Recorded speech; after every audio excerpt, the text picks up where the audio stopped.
All right, everybody, we'll get started now.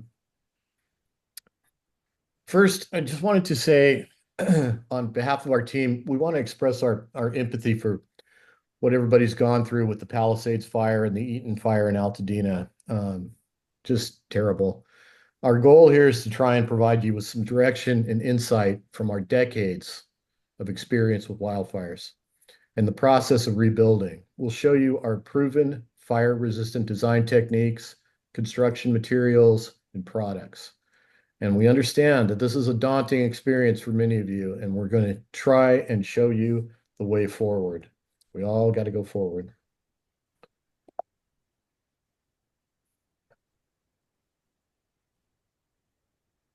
So our webinar tonight are brought to you. We're the hosts. We're Ari Lacron Architects and Bob Niesner from Champion Builders. I'm James Lacron. I'm a licensed architect for over 30 years in California and also licensed in Hawaii. And I'm also a native of Pacific Palisades, born and raised, my hometown, 1960 to 1990. And I'm Karen Ari Lacron. I'm also a licensed architect in California here.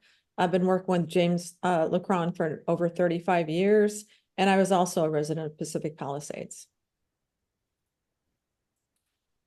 My name is Bob Niesner. I'm president of the company Champion Builders. We're located here in Agoura Hills. I've been a resident of Southern California all my life and look forward to working with you on your new homes. Let me tell you about our experience with wildfires. All started with, for me, growing up in Pacific Palisades, 1978, senior year at Pali High. And we had the first fire in Pacific Palisades right behind my house at the top of El Medio, right above Pali. Started much in the same location as this fire, near Skull Rock. Burned 30 houses, did not burn our house. I'll talk about that later. Came very close. Burned several houses in our neighborhood. Karen and I started our practice, our architecture practice, in 1989. 1990, we moved to Santa Barbara. And one of our first commissions was a house in the Oakland Hills for a friend. And just after that house was completed, it was the tunnel fire in Oakland, burned 3,200 houses. Our house survived. The house that we designed survived. Years later, we designed a house in Santa Barbara. This house survived the 2008 T fire that took 200 houses in Santa Barbara. At this time, we started to see a little pattern, what's going on with our design work. Flash forward 2017, the Tubbs fire in Sonoma County destroyed 5,600 houses, burned into the heart of Santa Rosa. This was kind of the first time that this had happened. It got a wildfire, brush fire, got down into an urban environment. We worked with the City of Santa Rosa Habitat for Humanity chapter and developed a little ADU unit, and we worked with a company called Gigacrete in Las Vegas that does a fireproof, fire-resistant construction system that we've used extensively. 2017, the Thomas Fire in Ventura and Santa Barbara burned over 1,000 houses. The house on the left that you see here, we had designed and was built in Montecito, and it survived the Thomas Fire. We then were commissioned to do a rebuild of a house that burned in Ventura, and we used this system called the Gigacrete system, which we'll talk about more later. The next year, 2018, the Hill and Woolsey fires in Malibu, one of the biggest fires in Malibu ever, burned 1,600 homes. We subsequently did 3 rebuilds in Malibu after the Woolsey fire. There has been an average of 2 fires in the Malibu area alone every decade since 1929. Crazy. And now we have the two most devastating fires that I can remember and probably ever. Uh, Again, Pacific Palisades in Malibu, 6,800, and now the Eaton fire in Altadena, 9,400, even bigger. So this is a map of California that shows high and extreme fire hazard areas. People think, oh, I just won't build next to the hills. Well, now we see it's coming down to the urban environment. Uh, there's not a lot of area in the entire state of California that is safe from wildfire. You have the Central Valley, the agriculture area, Fresno, Bakersfield, Stockton. You have the high desert, and that's about it. Even more eye-opening map, you look at the map of the United States, pretty much the entire western half of the country is susceptible to wildfire. Um, you can't move away from this unless you want to live in the Midwest. This map is old. This map is 2013, and now we've got wildfires in the Carolinas. Um, this map shows Hawaii, no wildfires on Maui. Yeah, you got to rewrite this map because Lahaina's gone. So, what have we learned? Wildfire is a given occurrence. It will happen again, folks. We, as architects, have never lost a home that we designed to wildfire. If you're going to build in a location where wildfire could occur, you must build fire smart, what we call fire smart. So it is possible to design a home that will resist wildfire and can dramatically raise the chances of saving your home. Houses do not have to burn. So what are the components to fire smart design? Broken into two. There's active measures and passive measures. So first we're going to look at passive measures. Architecture, the actual design of the house, the style of the house. Materials, what's the house made of? And defensible space. That's kind of a buzzword these days, and it's becoming more of a thing. Architecture, let's look at that first. Architectural style can be very important in fire smart design. Modern architecture is really good for fire smart design. This house was built using this gigacrete system, which we'll talk about in Los Angeles, and Bob Niesner, Champion Builders, built this house. You can see that there's a lot of siding in the front. That's all fire resistant siding. We use the gigacrete system all around the exterior where the plaster is done. We have, as you can see, slate tile on all the decks, and we have a flat roof that helps in the fire, should there be one, passing over the top. One other thing I should mention with these other pictures that I see now, dual glazed windows with metal frames, important, as Jim will explain to you about some of the products out there. Yeah, this house is the exterior plaster. It's a steel framed house, exterior plaster, and the interior plaster. There's no drywall. It's an interior plaster that's fire rated too. This was a Woolsey fire rebuild, again, modern architecture, using kind of the same principles that we used on that one. Another style that's really good, architectural style for fire smart design, is a Mediterranean style. Features stone, plaster, non-combustible roof tiles. We have eaves on this, but the eaves look like wood. They're not wood. They're actually a fire-resistant metal, and looks exactly like wood. This house survived the Thomas Fire, built in Montecito. Another style is French European style. Again, kind of the same thing. Plaster, stone, metal roofs, uh, minimal eaves, slate roofing. Um, Spanish architecture style is good. Minimal eaves, tile roofs, plaster. Start to see a theme here. The key is non-combustible, non-combustible materials. So modern, any of those styles, even traditional styles, and we'll talk about that. Um, materials. So materials are probably the most important aspect of fire smart design. Mentioned this product.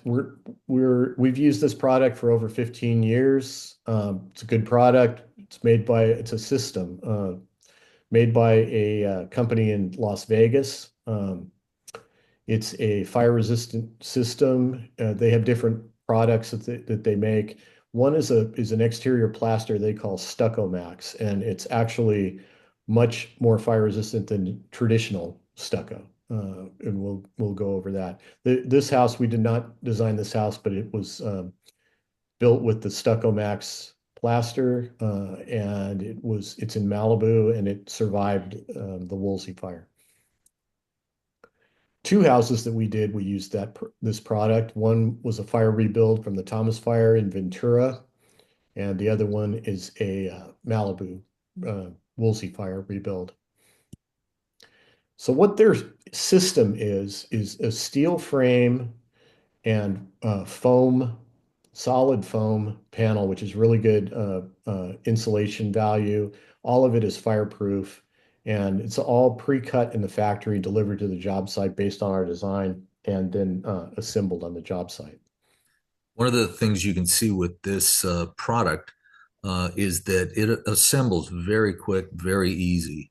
The foam inserts provides you insulation value, soundproofing value, and the construction of this goes up very quick. It'd be a good product if you're building a new house from scratch. Um, It'll take electrical, plumbing, all of that gets burned right into the panels, and it's very easy to work with. This will save you a tremendous amount of time in construction as opposed to wood construction. Yeah, this was a two-story house, and it was completely framed and erected in a week. Normally, that process takes about 3 months. So once the house is framed and completed, assembled on site, then the plaster is applied directly to the foam. It bonds molecularly to the foam. It's completely waterproof. It can't leak, and it is completely fireproof. They put a fiberglass mesh into the plaster and then do another coat. And the whole thing it's only a quarter of an inch thick, but it's a, uh, a lot stronger than traditional 1 inch thick stucco. It can be finished in a smooth finish. It can be finished in a rough finish. It's indistinguishable from any other stucco product. What sets it apart is their fire testing. It has a independent test rating of 4 hours. It's rated as a 4 hour firewall. Traditional stucco is a 1 hour firewall. So good product. We've used it for over 15 years when we can. This is all their testing. They do testing of all these different products in the factory. It's some pretty interesting tests. They do wind-blown embers. They build a mock-up, and it's got all the test reports for that. Another product or system that's very good for fire smart design is ICF, insulated concrete forms. These are basically foam building blocks, look like Legos, and you put them together, and then it has a cavity in the middle. They fill with concrete, so you end up with about a foot thick concrete wall with insulation on either side, which is then finished with stucco. That house in Malibu, again, we did not do this house, but that house in Malibu was built using that system. This is a similar system. It's kind of an evolution of that. It's called ICCF, and it's insulated composite uh, concrete forms. And they make the forms with cement and foam, and they've gotten a 4 hour fire rating as well. The blocks are just stacked like you would stack regular concrete blocks, and then filled with concrete, and then coated with plaster. Or they could be, it doesn't have to be plaster. It could be coated. It could be a, a simulated wood siding or something like that. But the walls themselves are 4-hour fire rated. Traditional construction, wood frame construction, you can use stone. The house that we did in Montecito that survived the Thomas fire was a wood framed house with a stone and plaster siding and tile roofs.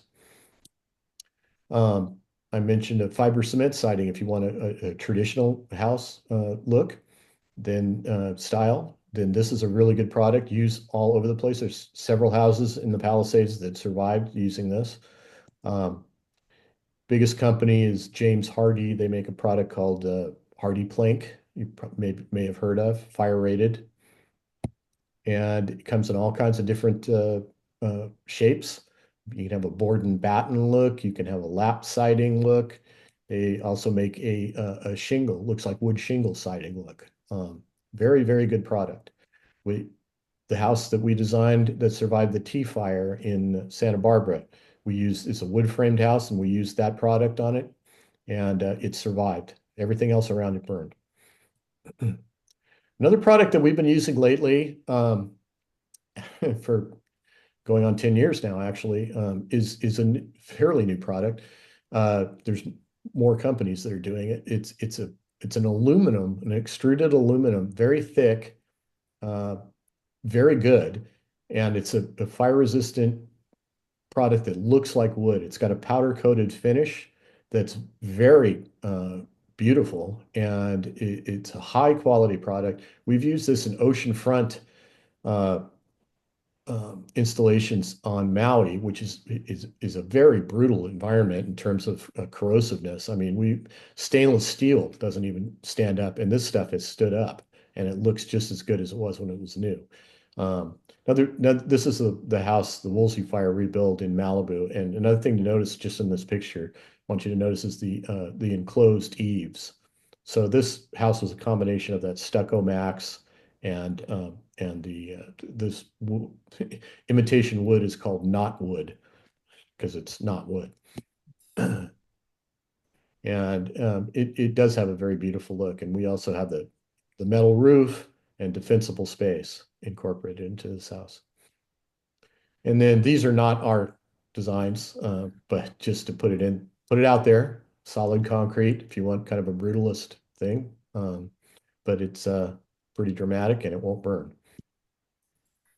So a product that's very important to use and actually mandated by code, this is, fireproof, fire smart design 101. Every house has to have a Class A roof. So what's a Class A roof? Well, it's non-combustible. So concrete, clay tile, slate tile, anything like that will have a Class A rating. If you do a Mediterranean or a Spanish tile roof, that's great. It's non-combustible. There's some issues with it. If you notice the ends of the tile where the barrels come down, they can't be open like that. Wind-driven embers can get blown up in there and cause a problem. There's lots of nooks and crannies for that, so they have to be mortared. They have to be filled with concrete, or they actually make a product out of the same tile that's called a bird stop that fits in there. But it's all got to be sealed up. If we do houses with this type of roof, we'll do an actual Class A um, underlayment underneath the tile, so that if any ember got in there, it's meeting a Class A fire rated membrane. We're currently working on a house in Bel Air that we're not only putting that material down, but we're also putting Dens glass which is another fire resistant product to make that twice as strong. Yeah. Of course, metal roofing, again, non-combustible, Class A. And then it doesn't have to, there are products that don't have to be expensive. These are actually very cost-effective composition shingle roofing. Was developed actually a long time ago. My house in Pacific Palisades was built in the 60s where I was born, and it had a wood shake roof, which was popular back then. Um, right before the 78 fire, my parents replaced the roof with a composition roof like this, and I think that contributed quite a bit to the fact that our house did not burn. Windows and doors are probably the biggest, weakest link, and people tend to overlook this. We call it a building envelope, the perimeter of your house, the envelope of your house. This is where you got to spend some money on high quality, dual pane, tempered glass windows. And what do I mean by that? Well, a high quality window, it has to have a solid frame. So they make wood windows. You can have a wood window. The wood is on the inside as long as it's clad on the outside with steel or aluminum. And so a non-combustible exterior. These perform very well in fire. There's another product, a little less good, that is a few manufacturers make this. It's a fiberglass, a high quality fiberglass that they say is fire rated. It's going to be less expensive than the wood clad window. No maintenance. I don't believe there's anything that's actually no maintenance, but less maintenance anyway. And it's a very high quality window, and they say it's fire rated. The best that you can do is a steel framed window, high quality steel frame window, and then the glass is dual pane and actually fire rated. It's laminated. It's got a laminated film between two pieces of glass. This window is rated for a 1 hour direct fire test. And it can look good in modern architecture, and it can look good in traditional architecture. There's different profiles. They're expensive, but that's your best insurance right there. What you have to stay away from is vinyl windows. And a lot of people lost houses because they replaced windows with vinyl windows. These are the least expensive windows. They say they're good quality, and they make dual pane windows and all of that. The vinyl frames will melt, and if you have a house with vinyl windows, even if you have an existing house and it's got vinyl windows and you want to make it more fire safe, fire smart, replace the windows. If there is a wildfire and you have vinyl windows, you will lose your house. No One question. thing I'd also like to point out is that fire in the front that's underneath the eaves is just stuck under there, which continues to burn. It circulates, and that's where a lot of fire does get in underneath those eaves. So wherever possible, if it meets the look, I would make a flat overhang so that the fire doesn't circulate and hang out underneath those. Yeah. And we have also done houses that if you want that eave look with wood beams and all of that, we can use that not wood product they make, and it's fire rated, and it's metal, so it won't burn. So there are options. Fireproof vents, very important, very overlooked. Um, if you have an attic space, we try and design without attic spaces so that everything is solid and no need for ventilation in those spaces. But if the architecture calls for it, and there is an attic space and it needs a vent, uh, they make fireproof, fire resistant vents that are approved, that will not allow embers to enter, and will not allow wind-driven flames. This company, actually, this was designed by a firefighter. So good quality product, and some people don't know about this, and they don't specify it, and this goes above and beyond the fire codes. But very good product. We're a big proponent of no rain gutters.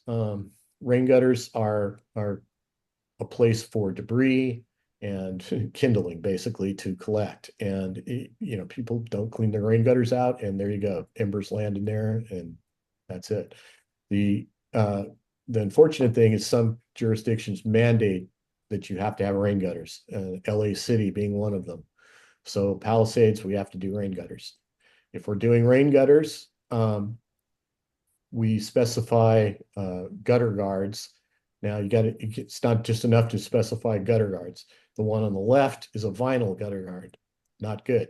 The one on the right is a metal gutter guard. So that would be fire smart, fire safe. This is a house in Malibu, a rebuild, stone siding, no rain gutters. One thing about this house, I want to point out, the garage door is another weak link, and typical residential garage doors are very weak. They're either wood or they're very thin metal. This is a commercial garage door, insulated door, and it has fire-rated weather stripped gaskets. So this fire door is a 1 hour rated fire door.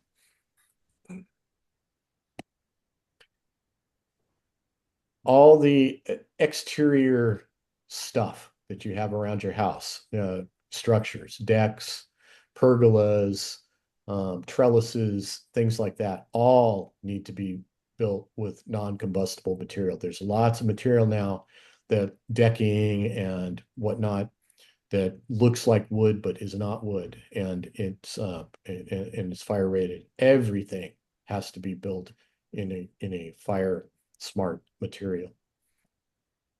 So defensible space, what is that? That's become the new buzzword. The idea is to keep fire as far away from your home as possible. Works really well in places, where you've got a lot of land. The idea is there are different zones that the zone around your house, in this case, it's 30 feet, and it goes all the way out to 100 feet. Different planting material that's fire rated. A lot of counties have a list of landscaping materials, trees and decorative shrubs and things like that that are better suited to being more non-combustible and fire resistant. This is all easy to understand and easy to do in an area that's you have a lot of land. Harder to do in an area like the Palisades, and we saw it in Santa Rosa, certainly Lahaina, places like that where you're right up next to your neighbors. You typically have a 5-foot side yard, all your fences, all your decks, all your planting. The idea is, at least in this, to have 5 feet away from your house that's completely non-combustible. One thing I might add, my house lived through the Woolsey fire, and just prior to that fire starting, I did some weed abatement. And weed abatement, getting all the brush out of the way on a constant basis. If you see things growing, get someone out there and get it down. And I truly believe that's what saved my house.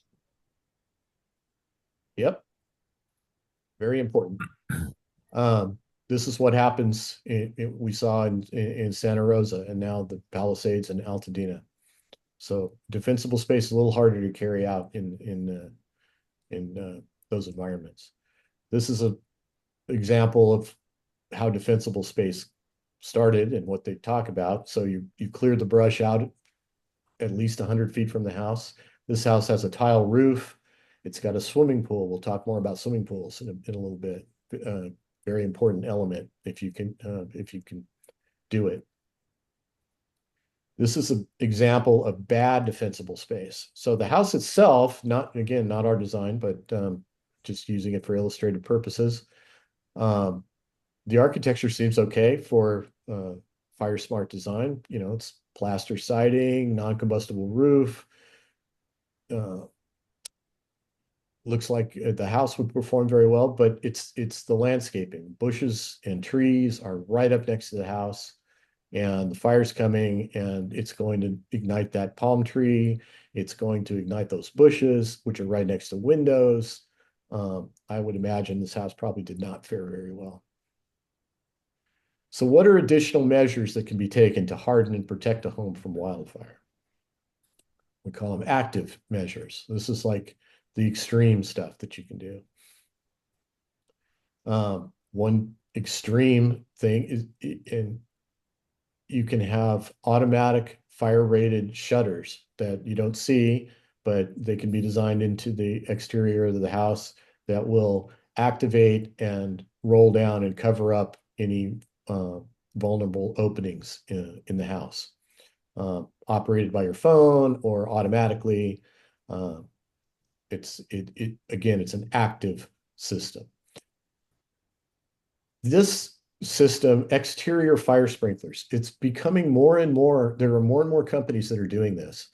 And it's actually a really good system. There's some weaknesses about it, but they can be mitigated. But the idea is the fire comes and it goes off and it turns your house into a big giant ball of water.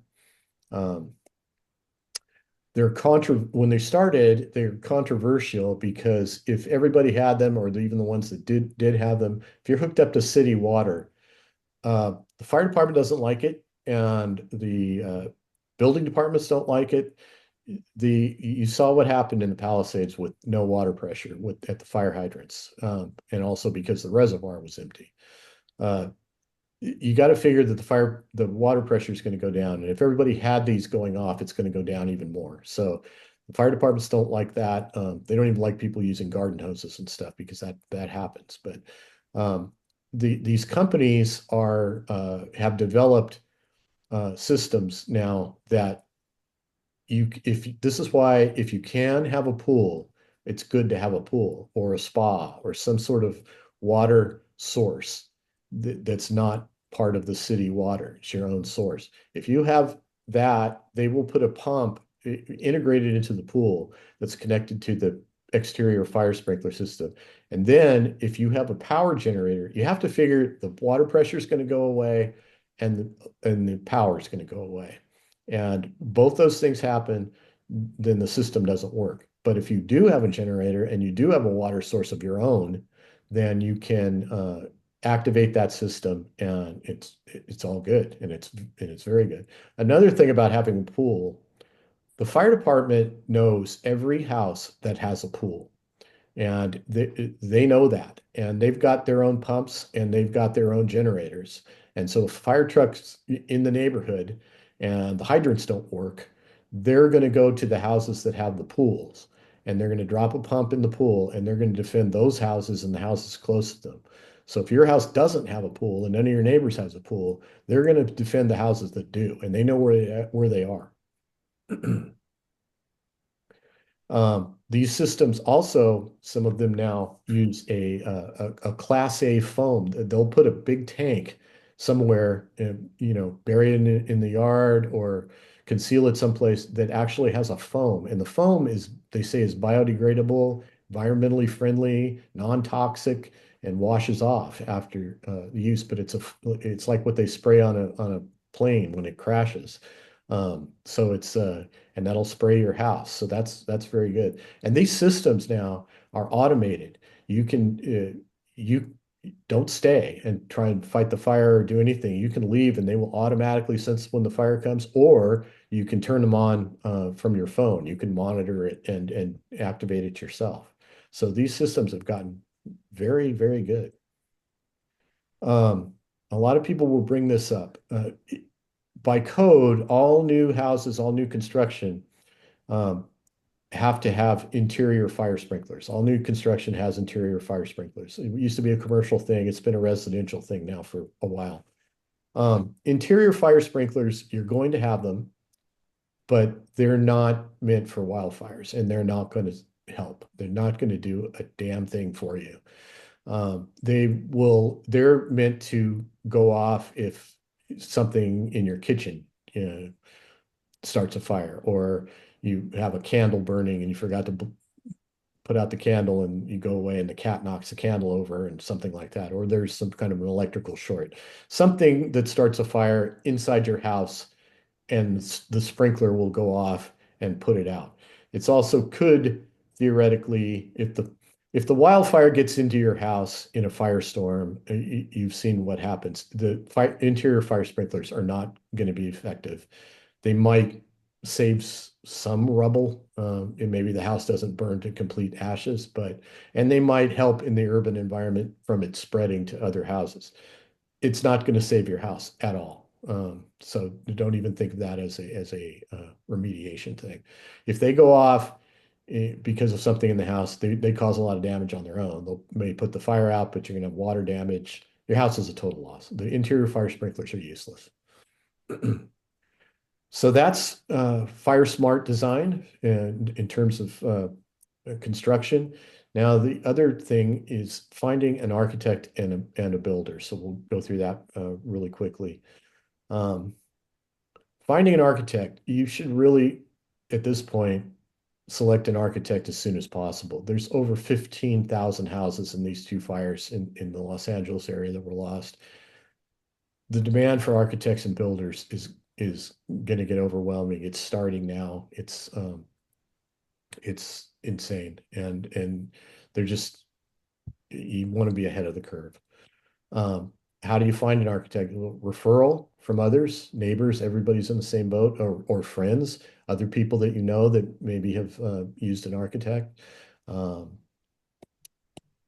Online search, of course. Architects should have good websites. They should have an online presence. It's pretty easy to search. And you should be able to see what their qualifications are and their work and who you might like. Um, I think it's important to get an architect with local knowledge of City of Los Angeles, Pacific Palisades in particular. We're a member of the local Palisades and Malibu Chamber of Commerce. They have a website. They have a list of architects, builders, tradespeople, all of that. Should have links to the websites, but you really don't want to. There's a lot of people coming from all over the country that have no local knowledge from Northern California, all of that. Um, we're Palisades born and raised, and we're an hour away in Santa Barbara. So, and we've built all through Malibu and have years of experience with the city of Los Angeles. You should admire their work, like what they've done. We don't specialize in any one style of design. We have done we work with any style and any size. Their qualifications. So we're both licensed architects, Karen and myself. Technically, you don't have to be a licensed architect to design a house. Typically, people that don't have a license are going to be right out of school or have limited experience. If you're going to practice in the profession, you should be licensed. Um, we have experience in residential. You want to check architects. A lot of architects only do commercial. A lot of architects do both. We do both, but mostly residential and mostly custom residential. You should interview them, like their personality. You're going to be working with them for the next 2 to 3 years, even. They should be personable. You should like them. You should feel at ease with them, and they should work with you and not be a big ego and try and push their design sensibility on you. This is your house, and they need to take your um, desires into account and listen to you. Um, Same thing with finding a builder. You need to find a builder. We advocate, it's very important to bring a builder on as a team now, and Bob can talk about that. Yeah, one of the things that, well, I will first say that a lot of the things in finding an architect are very similar to a contractor. The referrals are the best source of finding business. Friends, family, other architects, other engineers are many ways of finding the right contractor. And as Jim said, research that contractor, see some of their work, check out the past jobs that they've done to make sure that you have the right person. And then so we've been working with Bob for years, and having a builder on board during the design phase is important. Uh, Bob can will keep us honest and work with your budget and keep a preparing a preliminary estimate as the design progresses. That way, you're going to have a budget based on your insurance or whatever other sources of money for rebuilding that you want to stick to. And during the design phase, um, we can constantly look at where we're at and where we're going in terms of the budget. And also again, this is going to be supply and demand, and the further we get out in this process, the shorter supply of builders are going to become. This way, if you built a team at the beginning, um, you'll be assured of their availability when it comes time to actually build the house. So working with an architect and a builder, during this beginning, there's 5 phases to the project. First phase is pre-design, and that's basically research, determining the size of the house that was there, the property configuration, getting your lot cleared, getting a survey done, getting a soil report done. A soil report is different than the toxicology reports that you may have had done. Um, it the soil is bad for the most part in Pacific Palisades in terms of its structural components, and so the structural engineer is going to need to know how deep he needs to make his footings and things like that for the foundation.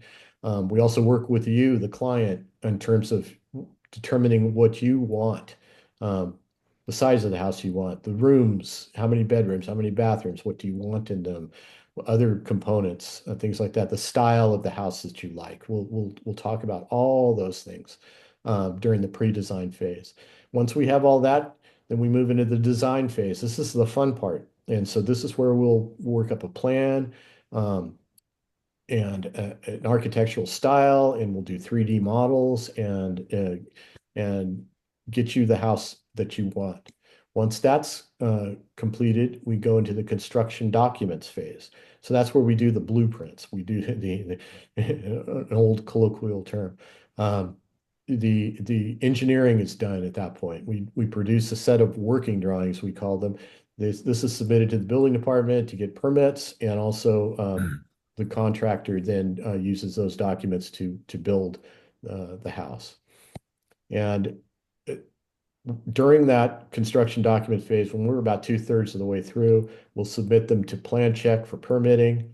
The construction documents that we do are more thorough than what's required by the city in order to get the house built exactly as you want. But so we can overlap that a little bit and expedite the process. And then once the permits are secured, then construction. And so that's the 5th phase. So real quick, I want to walk through a case study, so to speak, to show you, to illustrate what those phases are. This was a rebuild in Malibu, the Woolsey fire. So this house was obviously destroyed.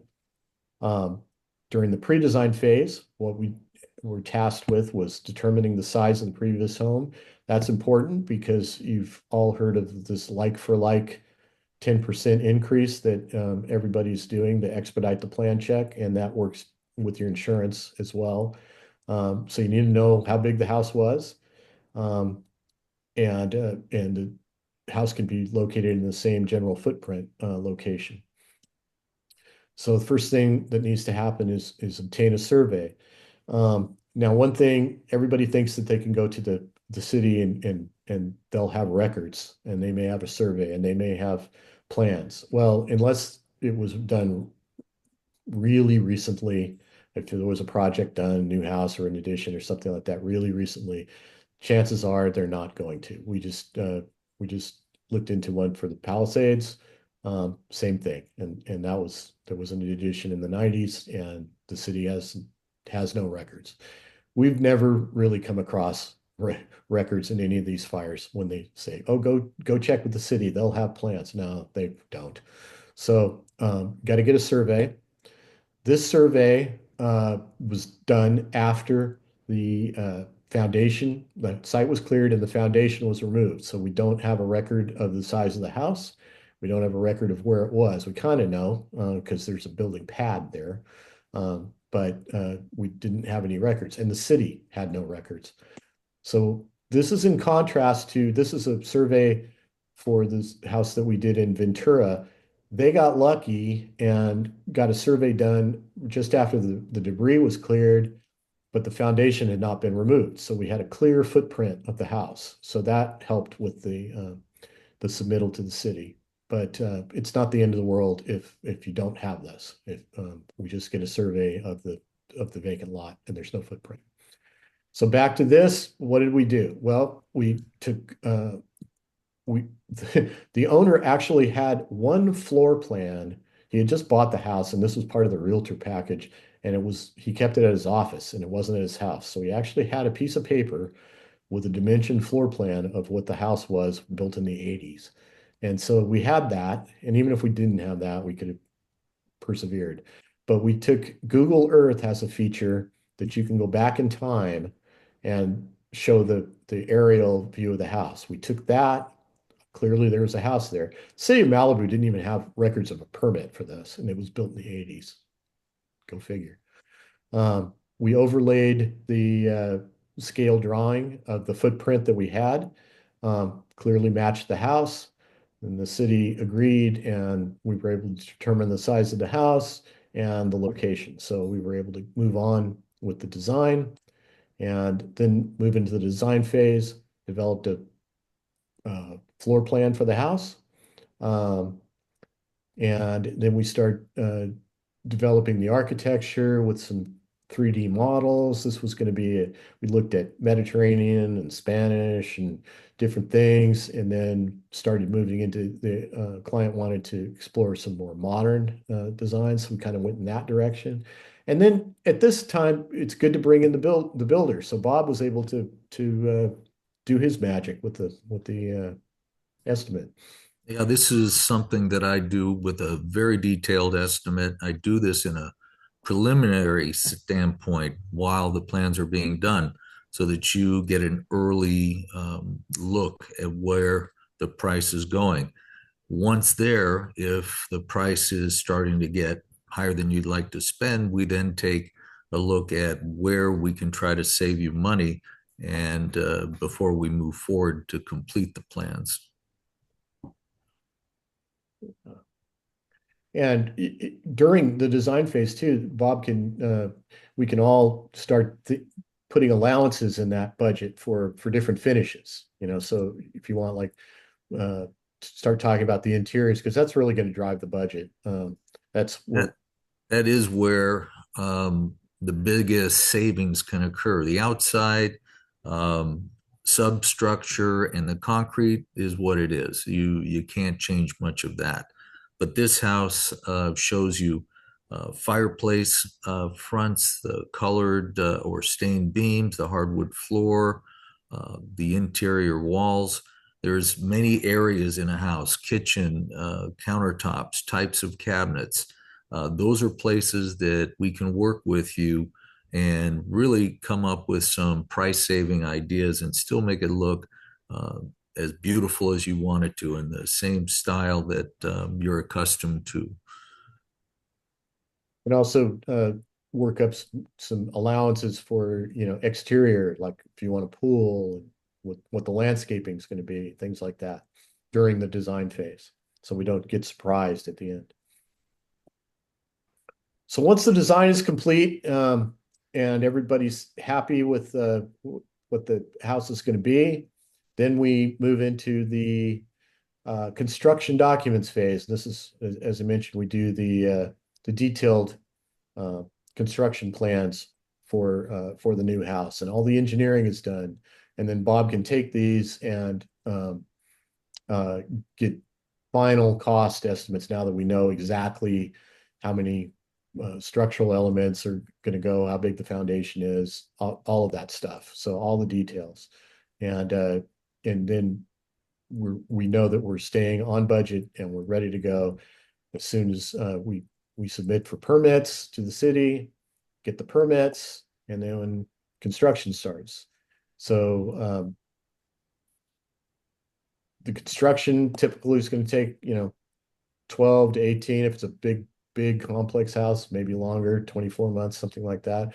Um, this house we built with all steel construction instead of wood. Steel is very good for earthquakes. Wood is good for earthquakes as well. I mean, we design for everything, not just fire, but everything. When you can build out of steel, some of the benefits of that is it avoids or helps avoid dry rot. It just isn't going to get um, the items, the moisture in there. Yeah, Also, mold. yeah, the mold, um, and they won't twist and make it difficult to actually do the framing. So when you can, steel studs are a good thing to think about. So in this house, we were actually able to save the old pool and refinish that, and now the house is complete and we'll be able to withstand the next wildfire. Defensible space, all of those components. So let's talk about the project timeline. So from the beginning, pre-design phase takes about a month. We have to get the site survey, we have to get soil report, geology report, and we move into the design phase. The design phase typically takes about 3 months, depending on how fast we get a design that you like, and during that phase, then Bob comes in and starts doing his cost estimate. I try to come in there with a very quick estimate, similar to the form that you saw earlier. And again, give you an idea where the price is going before we get to the next phase of bidding. Yeah, and so then once the design is done, we go into the construction documents. He continues to do the cost estimating, and then we end up going into plan check. This is about as fast as it can go. Sometimes it takes longer. Often it's actually the clients. Everybody has a life, and we want to get the design done to your liking. We're not going to force a design that we like on you. We'll explore different styles and different things, and we'll do 3D models, interior and exterior, until you're happy, and then we move into construction documents. And then One, construction starts. Plan on about 18 months, something like one that. thing I might add too in that final construction budget, in preparing that, I bring all my subcontractors in, try to get 2 or 3 bids from every trade so that they challenge my original estimate or prove that we are where we are. And by the time I'm all done with that project or that process, the number is rock solid. It's where the cost is. Yep. So let's talk about costs. It's kind of an overview of where we're at. These costs in Southern California, especially Palisades, Malibu, any place like that, uh, have historically been for the past several years in the 700 to $1,000 range. I mean, you're going to hear different numbers. This is the reality. This is before the fire. This is not things are out of control because of the fire, anything like that. There are numbers floating around out there. Again, people are coming from all over the country that have really no business. They don't know what's going on. They're throwing out numbers that are much lower. Don't believe that. It's not possible to build a custom home for the $300 range. It's just not possible. Any numbers like that, and you can see them online and whatever, they're factoring in tract home builders in Palmdale that build hundreds and thousands of homes and things like that. So it's a different animal. It skews the numbers, and that's not real. So your insurance company, and we work with the insurance company, and Bob works with the insurance company uh, for them to understand that they need to know, they understand these. They'll push back a little bit, but they understand that the cost of replacement is what it is, and you've got building code upgrades. You've got this should be covered. Now of this, the overall the overall construction costs are $700 to $1,000 per square foot. The whole project cost, the hard costs are 75 to 85%. That hard costs are all the real building components, the site work, the grading, any infrastructure you have to reconnect to your utilities, the actual buildings, the actual hardscape, which is driveways and patios and things like that that go decks that go on outside the building, landscape elements. All of that is your hard costs. That's the actual building. The soft costs are what goes on before the construction. So that's we call it the pre-construction work on paper. And so we're talking about your pre-design stuff, your work there, the survey, the soil report, the architects, the engineers, and then the permits, all those costs, and they make up about anywhere from 15 to 25% of the total budget. So all that stuff that has to happen in order to make the project happen is about 15 to 25%, all rolled into it. And so that makes up your entire project. And again, we work closely with the adjusters and whatnot to convince them that that's the cost, that needs to be covered. So there are some potentials for cost savings on top of that, especially in this instance, more so than just an average not a disaster rebuild or project that someone's doing. So in this instance, the first cost saving is moving forward as quickly as you can. It's just going to get more expensive as builders and materials become in more short supply. It's not going to get any better. So if you can get ahead of the curve, you're going to be better off. We've been talking about this amongst ourselves that if there's a possibility that if the opportunity presented itself of doing several homes in a given neighborhood at the same time, it's the economy of scale. You're going to have all your subs there at the same time, everything happening at the same time. So that's a possibility if any way of making that happen, if you get referrals to neighbors and everybody can kind of get together. If we did 3 or 4 in the same block, that could be a tremendous cost savings. You're sharing the subcontractors, your manpower, Yeah, and even the mobilization. supervision of it. You have one superintendent that's managing all of them if they're close enough. Yeah, So those are all areas where yeah. we'll save you quite a bit of money. And then on an individual basis, we're trying to implement referral fee discounts. So if a client were to refer us to other friends and neighbors, we want to help as much as possible, and we'll do a not only a discount to them, but a further discount and kickback to any client that we can do. We're trying to give back as much as possible as we do that. So that's our presentation. I hope was helpful. The Can't emphasize enough to build what we call fire smart. This has become a passion for us. Houses do not have to burn. Let's not do the same thing that we've been doing for years and years and years. This is our websites. All our information is on our websites. And this is our contact information. I'll leave this up for a little bit. You can go to our websites and contact us. This webinar will be posted to our websites. We have others, shorter versions that are already on there.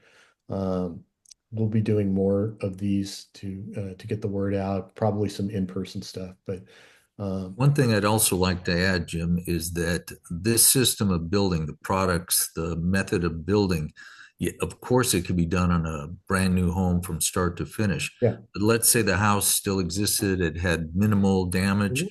There's no question you can still use all of this product. and a home that wasn't damaged at all, that's not even in that particular area, but is Yeah, concerned, absolutely. we can retrofit a house with all this material so you don't have to worry in the future. Yeah, yeah. Well, like I say, I mean, first thing to look at in that case, instance is your windows. I mean, so it's so tragic when people, oh, I'm going to replace my windows and I put in vinyl windows. And the house that we did in Ventura was that was the case. They had just put in new windows that like 6 months before in an older house built in the 70s. And we asked them, what did you put in? And they, oh, these really nice dual pane vinyl windows. And that's why, you know. But I think what it comes down to too is really having peace of mind, Yeah, rebuilding and knowing if you leave the structure, you know, that fear of if a fire is going to come, you know, that you've built smarter and hopefully it'll go in that direction, especially in California and the fire areas throughout the country, and really, you know, build smart, because you have a choice and it doesn't cost any more to build something that can survive through all these catastrophes that we've been having. So yep, exactly. All right. Well, thank you everybody for coming up. Again, I hope it was informative and I want to thank everybody at a dinner hour. So we appreciate everybody showing up. And if you have additional questions, you can ask us, email us yeah, we're anytime. happy to uh, give you a free consultation, meet one-on-one. We can do Zoom calls one-on-one. Just contact us and we'll do what we can for you. Thank you. Thanks for joining us. Thank you.